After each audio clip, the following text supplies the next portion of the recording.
En medio de una guerra comercial y tecnológica que se intensifica entre dos potencias económicas mundiales, México se coloca al centro de una narrativa que deberá estudiarse en la justa dimensión, rumbo a un evento crítico en la relación con sus socios de Norteamérica, mientras a nivel local se descubre la bonanza real que podría traerle al país la relocalización de las cadenas de suministro. La marcha hacia la revisión en 2026 del Tratado México, Estados Unidos y Canadá, el TEMEC, ya inició, y China, aunque importante proveedor entre los socios, será el dragón en la sala. Estamos ante un nuevo capítulo en la historia comercial en Norteamérica que implique visiones distintas o un frente común.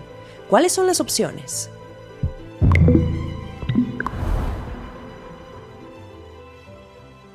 Gracias Diego, gracias Juan Carlos por estar aquí. Bueno, creo que si ustedes supieran cuántas veces tuve que reformular la lista de preguntas que tengo que hacerles, se sorprenderían porque además las cosas están cambiando absolutamente todos los días. Pero primero quisiera empezar por preguntarles qué opinan de las palabras del subsecretario de Comercio Exterior. Juan Carlos, tú ya estuviste además en esa posición, así que me encantaría empezar contigo.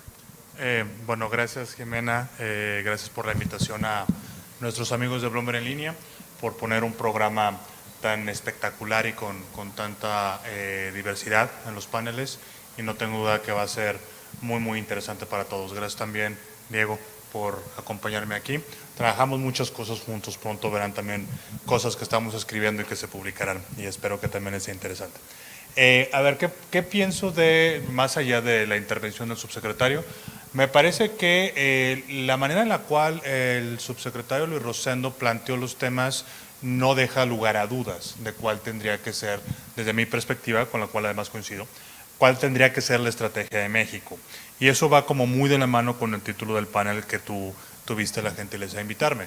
Porque en este momento en donde hay tantos cambios y en donde pues puede haber algo de, o un mucho, de temas emocionales alrededor de las decisiones, lo he dicho en otros momentos, pues es fundamental tener la cabeza fría, es fundamental tener una parte estratégica, visión de mediano plazo, y pues saber que hay batallas que sí vale la pena dar y hay batallas que pues creo que podríamos esquivar, ¿no?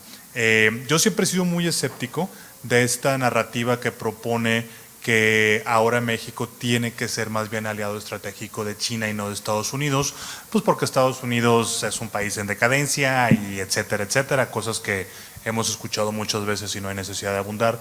Y más allá de los números, que además también bastante impresionante cómo el subsecretario los tiene claros, más allá de todo eso, la verdad es que para mí es una cuestión simplemente de sentido común. O sea, nuestro vecino es Estados Unidos. En donde viven más de 30 millones de mexicanos es en Estados Unidos, no en China. Nuestra planta productiva, a final de cuentas, tiene décadas preparándose para poder atender el mercado norteamericano. Entonces, sí, evidentemente hay mucha reflexión profunda que se tiene que hacer, pero yo creo que la manera en la cual lo planteó el subsecretario, pues define muy bien los contornos de cuáles serán las decisiones que se van a tomar. Ahora, Diego, ¿cuál es tu take, tu perspectiva? Continuando con lo que decía Juan Carlos, con China comerciamos insumos, pero con Estados Unidos producimos cosas juntos, y creo que eso el subsecretario lo tiene muy claro también. Regresando a los puntos del subsecretario, creo que en Washington hay muy pocas cosas en que los demócratas y los republicanos están de acuerdo, de verdad, muy pocas. Es una sociedad muy polarizada. Los únicos dos consensos que yo encuentro políticos en Estados Unidos, el primero es en política comercial. Estamos pasando de una política que antes buscaba tener acceso a otros mercados a una política que busca restringir el acceso al mercado de Estados Unidos, priorizar la producción doméstica y los trabajos en Estados Unidos.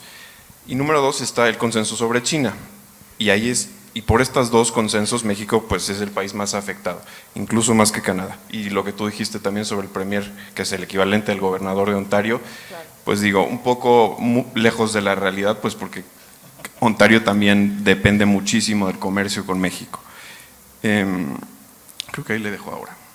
Ok, ahora vamos a entrar de lleno ahora sí al tema que nos compete, que es Norteamérica y China, más allá de las palabras del subsecretario, porque estamos ante un entorno comercial realmente complejo, con esa segunda economía global, intentando insertarse y redibujando, ¿no? La forma en cómo se comercia a nivel global. Y si hacemos un zoom in, vemos también ese avance que ha venido teniendo en América Latina. De hecho, su presencia es mucho más grande en Sudamérica que incluso en el mismo México, ¿no? Sin embargo, ha ido avanzando hacia el norte y es aquí en donde se topa con estos nuevos retos. ¿Hasta qué punto China puede toparse con pared sabiendo que pues, el gobierno trae toda una estrategia desde 2013, si no me equivoco, el Belt and Road, varios países de América Latina, 21 si no me equivoco ya pues, integrados a esa estrategia? México, sin embargo, no lo está, quizá no lo esté. ¿Qué podemos esperar? ¿Puedo? Creo que en el caso de México, voy a ser un poco contrario contigo, no hay dragón en la sala. Como dices tú, China ha invertido de manera importante en Perú, en Ecuador, en Brasil. La planta de BYD más grande en toda la región está en Brasil, que reemplazó a una antigua fábrica de Ford que cerró hace un par de años. Creo que es importante hablar un poco de perspectiva en el caso de México, y aquí es donde tengo dos gráficas que vale la pena revisar. En el tema de México, o sea, por lo que yo escucho en Washington es mucho ruido. O sea, sí, México, esta narrativa de que México se convierte en un trampolín para entrar a Estados Unidos, pues en realidad no está respaldado por ningún número, por hechos. Esta gráfica, por ejemplo, muestra la inversión de varios países en México. Obviamente vemos que Estados Unidos es el principal inversionista de México, pero por mucho, seguido de España y luego de Canadá. Nos tenemos que ir hasta acá abajo, donde está Juan Carlos, prácticamente no se ve.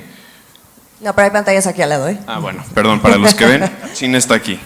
Es 50 veces más chica la inversión de China que la inversión de Estados Unidos. Incluso países como Argentina, que está aquí al lado, invierte más en México que China.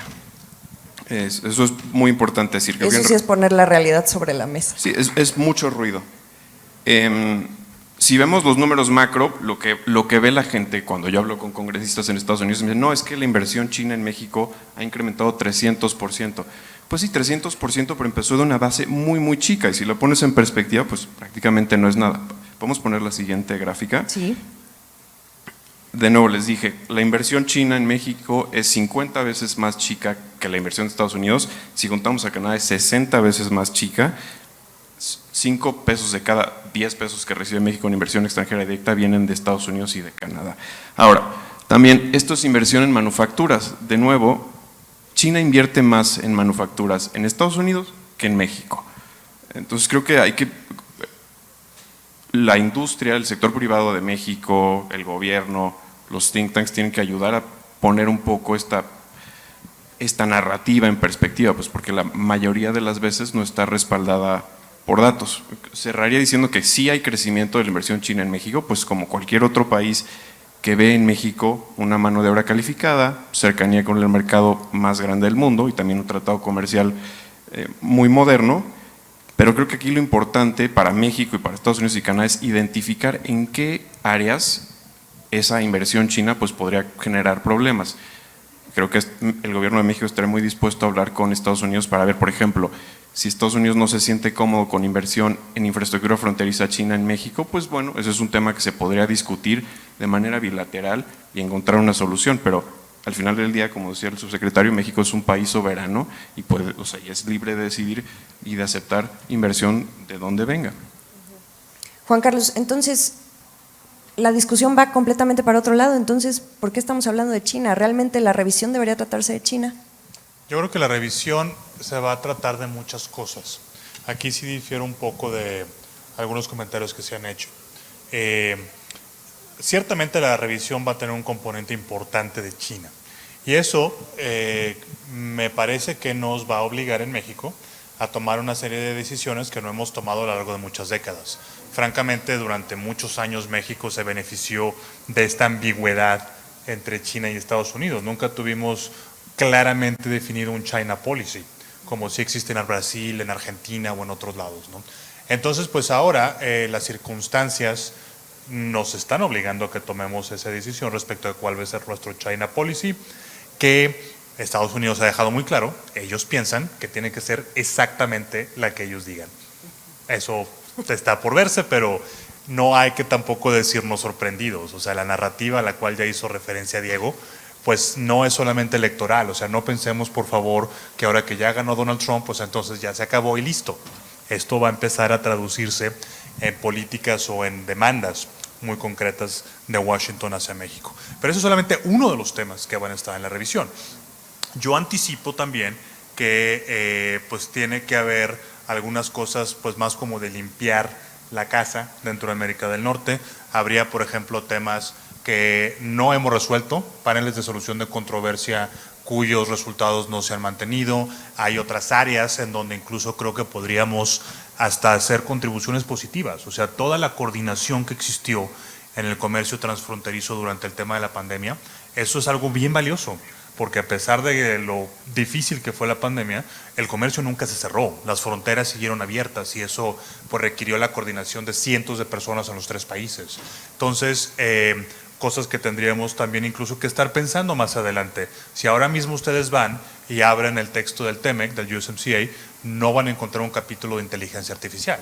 Y no es porque a los godfathers del comercio se les ha olvidado. Eso es lo que hace 8 años la inteligencia artificial no era ni de lejos un tema que discutiéramos. Entonces sí, China va a ser un gran tema dentro de la revisión.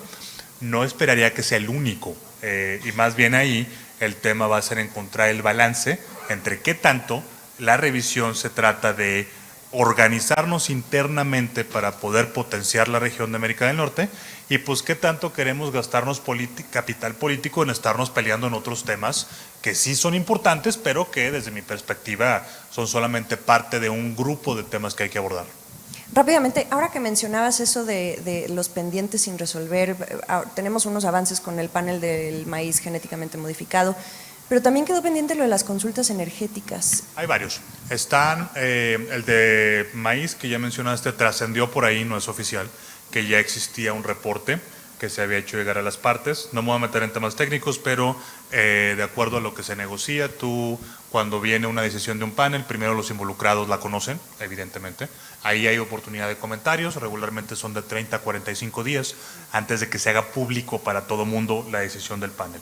Lo que trascendió fue la entrega de ese reporte confidencial a las partes. No lo tomen como definitivo 100%, por favor, porque es un trascendido, pero bueno, en fin, ahí está lo que ustedes puedan leer. Está el de energía, que fue una etapa de consultas que después aparentemente se arregló con una decisión de la Corte, pero ahora pues ya no hay Corte y ya se volvió a aprobar la reforma constitucional que, por cierto, 2 veces se había rechazado. I'm just saying. Y eso pues seguramente se va a volver a reactivar en algún momento. Hay unas cosas de automóviles, hay unas cosas de temas digitales con Canadá. O sea, no son muchos, pero si no arreglamos los temas pendientes, lo que estamos haciendo es erosionando la credibilidad del tratado. Porque ¿para qué quieres un contrato o un acuerdo cuyas decisiones no vas a cumplir? Y cuando no las cumples tampoco hay consecuencias. Ese es el peor escenario posible. Diego. Creo que Juan Carlos toca un punto muy importante. Los 3 países tienen temas pendientes. Canadá tiene temas pendientes. Estados Unidos tiene un tema muy importante pendiente, como el panel automotriz. Llevan más de 600 días que Estados Unidos oficialmente perdió el panel. No han anunciado cómo van a regresar a cumplir con el tratado. Probablemente no lo hagan hasta el 2026. Si escuchas o si lees lo que Robert Lighthizer decía hace un par de meses en Foreign Affairs, él de hecho estaría dispuesto a condicionar la decisión del panel, condicionar la revisión a que Estados Unidos no acate la decisión del panel. En el caso de México, creo que México tiene muchos pendientes y se está echando más pendientes todavía. Está tratando de encontrar una analogía, es como hacer un hike pesado, que es el camino a la revisión. La revisión es una revisión exitosa es la cima. México se está aventando no piedritas, se está aventando piedrotas, por ejemplo, con las reformas constitucionales. Pues si México arrastra una lista muy grande de irritantes comerciales, no solamente está el tema energético, sino podría estar también el tema de si se elimina, por ejemplo, el IFT, eso pues podría violar el tratado comercial. El tema de la reforma judicial también podría tener repercusiones comerciales, la COFECE, restringir el uso de agua a privados también, el tema energético. Entonces México pues está generando una serie de irritantes comerciales que va a ser difícil, que reducen el leverage, el poder de negociación que México puede tener a la hora de sentarse en 2026. Y creo que la prioridad, como decía Juan Carlos, es resolver la mayoría de irritantes para cuando lleguemos en junio de 2026, pues sea una conversación mucho más fácil y que sea una conversación sobre cómo podemos mejorar, y no sobre qué es lo que ha estado tan mal en los últimos 6 años. O sea, prácticamente tienen el tiempo encima. A ver, para efectos prácticos la revisión del TEMEC ya empezó. O sea, cierto, hay una línea del tiempo en Estados Unidos es más estricta que la de nosotros en México, pero el puro hecho de que estemos hablando de este tema hoy, noviembre del 2024, pues nos dice que el tema de la revisión ya empezó, ya está en todos lados, no es algo que se discuta entre círculos muy sofisticados, es un tema que cualquier noticiero de radio o cualquier periódico lo están tocando. Yo creo que eso es bueno, no me malinterpreten.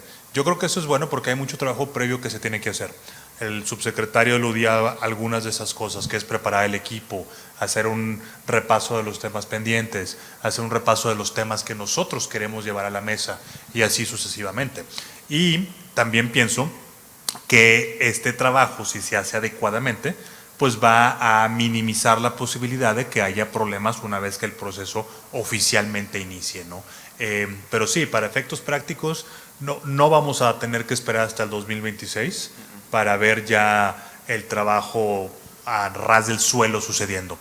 Y eso es sin considerar pues que a lo mejor el trabajo se adelanta, pues porque si Donald Trump llega y en su día 1 empieza a tomar decisiones en materia comercial, lo cual es altamente probable, pues entonces todo este trabajo, en ese momento nos vamos a dar cuenta y nos vamos a felicitar de haber hecho toda esta discusión previa para poder llegar a ese momento. La revisión oficialmente empezó el 6 de noviembre y como dije, entre más temas arrastres, pues tu posición en negociación será más débil. Ahora, creo que esta es una pregunta a resolver o cómo debiera hacerlo el gobierno. ¿Cómo se tendrían que definir los parámetros de la revisión y hacia dónde tendría que ir la revisión? Qué buena pregunta me haces y me río porque justo Diego y yo estamos escribiendo algo que vamos a publicar en los próximos días. Y no hay parámetros, creo que eso es lo principal que hay que decir de entrada. El tratado solamente dice que se va a revisar a los 6 años, no más. No dice qué temas se valen y qué temas no se valen. No dice tampoco cuánto tiempo se le va a dedicar a la revisión. No dice qué pasa si un tema requiere de una agenda de trabajo técnica que se vaya implementando a lo largo del tiempo. Tampoco habla de cuántos recursos se les van a dar y así sucesivamente. Como no hay parámetros, pues creo que es bastante posible asumir que los gobiernos tienen una gran discrecionalidad para operar. Lo cual, si no se le ponen otra vez perímetros en donde suceda esa discrecionalidad, pues te puede llevar al cielo y eso tampoco nos sirve. Entonces, nuestra opinión es que la revisión se tiene que dar a partir de un concepto que les estoy dando la premisa, de hecho, les estamos dando la premisa, porque todavía no se publica el paper. Pero el concepto que estamos proponiendo es un concepto que se llama 3 principios y 5 reglas. Los 3 principios son: primero, no tratemos de encontrar problemas en donde no haya. Es decir, si algo está funcionando bien, sería políticamente tal vez muy tentador empezar a tratar de rascarle a las cosas. Si está funcionando bien, no le muevas. Segundo, los problemas o los retos de América del Norte provienen de afuera, no de adentro. Y ahí estamos hablando de China, pero también cambio climático y muchas otras cosas que pasan en el mundo y que requiere que se desarrolle un concepto norteamericano para atender eso. Y el tercer principio es, este proyecto es de largo alcance. O sea, el NAFTA empezó en el 94, el TLC, el abuelito del USMCA, empezó en 1994. Para el momento en que entró en vigor, o para que estemos revisando el USMCA, nuestro instrumento original va a tener casi 40 años que se pensó y se desarrolló. Entonces, las propuestas que se hagan durante la revisión bajo este tercer principio que vamos a proponer, pues tienen que ser propuestas de largo alcance, no caer en la tentación de utilizar la plataforma del 26 para atender decisiones o prioridades políticas de corto plazo. Tenemos que ver a la distancia. Y no sé si quieres tú comentar algo de lo que sigue después de eso. Bueno, sí, no me acuerdo de las 5 reglas, pero me acuerdo de me acuerdo de muchas, no sé si me acuerdo de todas, entonces me puedes ayudar. La primera regla es la de aceptar los paneles y acatarlos. El tratado no tiene credibilidad si un país pierde un panel y después no hace nada. ¿Qué incentivos tiene otro país si sabe que el otro país no cumple con su palabra? En el caso de México es muy claro, si Estados Unidos no cumple en el panel automotriz, ¿qué incentivos tendría México para cumplir con un hipotético panel de maíz, por ejemplo? Ese es el primer principio. Y no me acuerdo de los otros principios, me vas a tener que ayudar. En fin, ya lo leerán, no importa, perdón. Sí, para que a lo mejor Bloomberg nos puede patrocinar un les evento damos toda para la hablar. Perdón, pero esas cosas así salen. A lo mejor Bloomberg nos puede patrocinar un evento para venir a presentarles a todos ustedes el paper, ¿no? Sí, es el teaser nada más. Venga, bravo. Pero, gracias, sí, perdón. pero digo, al margen de lo que sea, el tema importante es, no hay parámetros. Pero por eso nosotros, los que estudiamos estos temas, los que aplicamos las reglas del TEMEC en todos los días, los que nos preocupamos de que la relación se puede descarrilar por temas que no valen la pena, es que tenemos que avanzar y proponer cosas. Y entonces esos 3 principios me parece que son lo suficientemente generales para que nos permitan maniobrar dentro de ellos y al mismo tiempo le ponen una referencia. Si hay algo que está funcionando, no lo eches a perder. Estamos nosotros conscientes de que los retos importantes vienen de fuera, de América del Norte. Y tercero, las propuestas tienen que ser de largo alcance, no caigamos en el cortoplacismo. Sí, creo que lo importante, como dice Juan Carlos, es ver más allá de las nubes políticas y enfocarnos en todo lo que hemos avanzado en los últimos, no solamente en los últimos 4 años de TEMEC, sino en los últimos 30 y pico años de integración en Norteamérica. Y en los minutos que me quedan, que me gustaría regresar al tema de China, para no dejarnos… Me ganaste. Para no dejarnos como en una mentalidad más negativa. O sea, ya les enseñé las cifras, ya vimos en realidad cómo estamos, pero parte de la revisión también es mirar hacia adelante. Y en el tema de China también queda muy claro. Creo que Estados Unidos, y creo que hay un reconocimiento, por lo menos de la administración Biden, un reconocimiento explícito de que Estados Unidos no puede competir con China solo. En el caso, y ya hay ejemplos, el caso de los paneles solares. Es muy difícil que Estados Unidos logre competir con China hoy en día en, por ejemplo, tecnologías como los paneles solares. Pero hay muchas otras cosas en donde si hay un enfoque coordinado de Norteamérica, no solamente de Estados Unidos, es verdaderamente la única forma en que Estados Unidos puede competir y puede mejor administrar el reto de China. Un buen ejemplo es el de los semiconductores, los chips, por ejemplo. Estados Unidos podrá tener el capital de dinero y el capital humano, podrá tener los ingenieros, pero no tiene la mano de obra y, más importante aún, no tiene los recursos, los minerales críticos. Estados Unidos no tiene el cobalto, el silicio, incluso la plata que sí tienen México y Canadá. Si Estados Unidos quiere armar un ecosistema de semiconductores robusto y que pueda competir la China, pues tiene que asociarse con México y con Canadá. En ese tema y en muchos otros no hay de otra. Creo que el camino hacia adelante, si lo que queremos es seguir siendo una región competitiva, la región más competitiva, proteger los trabajos de la región, generar más trabajos, es un enfoque coordinado México, Estados Unidos y Canadá. No creo que los aranceles sean el mejor enfoque, los aranceles son inflacionarios y también nos hacen menos competitivos, los aranceles terminan afectando a los consumidores. Yo creo que hay otras formas de coordinarse, de alinearse que van más allá de los aranceles y creo que ahí están las verdaderas oportunidades para hacerle frente a este reto. Ahora, tú hablas de nubes políticas, creo que ya nos quedó clarísimo con esa sola gráfica en donde se pone realmente dónde está parado China en términos de inversión. Sin embargo, la nube política iba a seguir, por más que hagamos el esfuerzo de poner la narrativa en el lugar correcto. Lo que quiero preguntar es, al subsecretario yo le decía, ¿qué relación quiere tener México con China? Pero ustedes, quiero que me respondan qué relación debe tener México con China.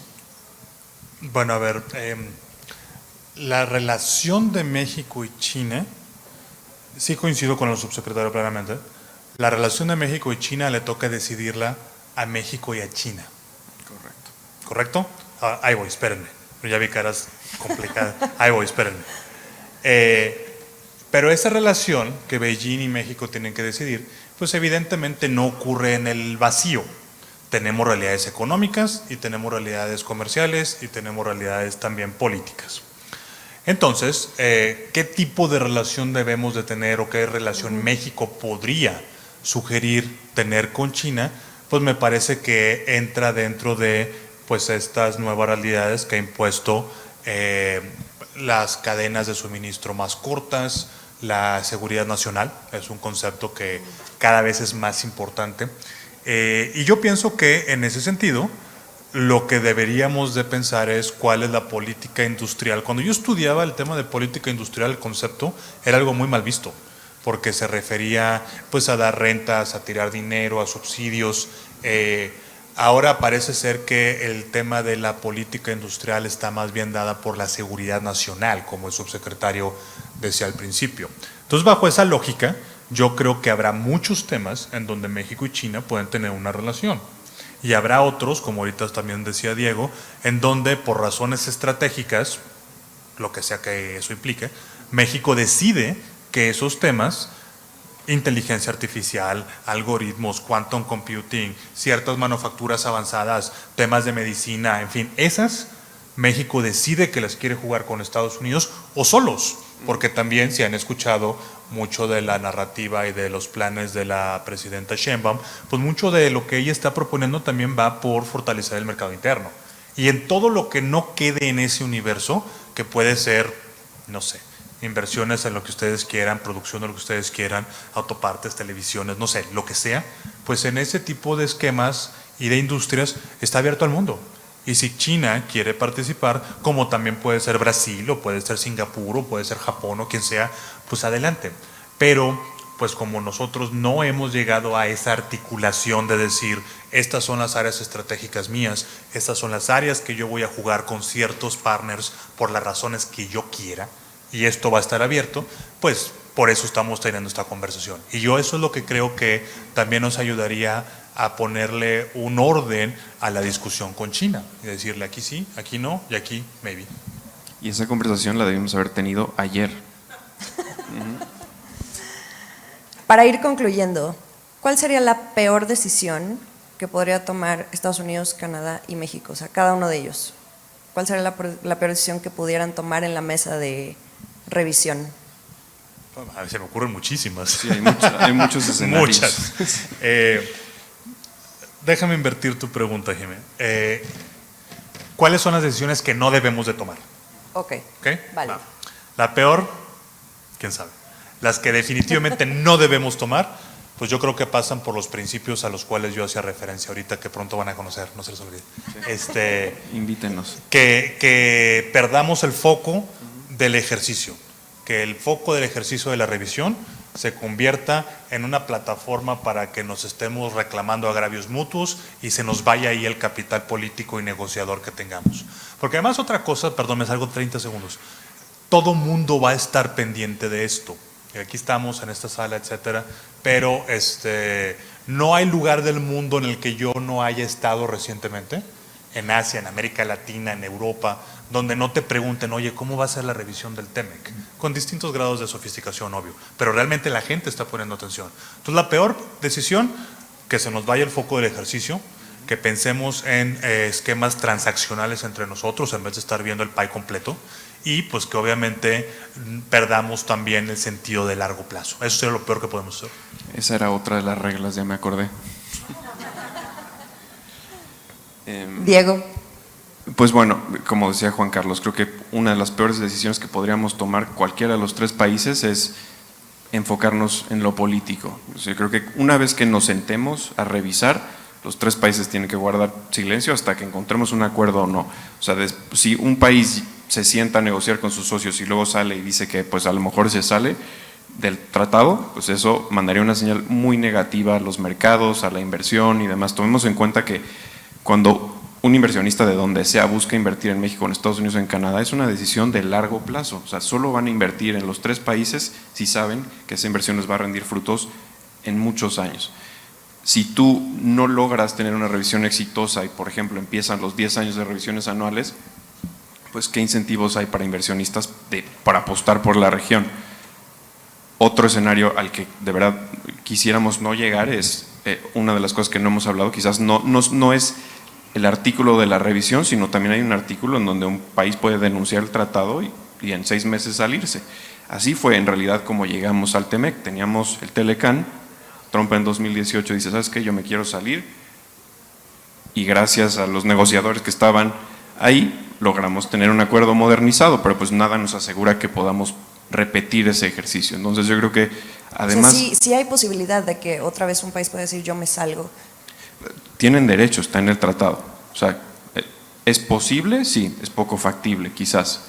Creo que, como decía Juan Carlos, llevamos construyendo tanto tiempo cosas tan buenas como región, 17 millones de trabajos en los 3 países dependen del comercio de bienes y servicios, pues sería poco racional arriesgar eso por una victoria política en el corto plazo.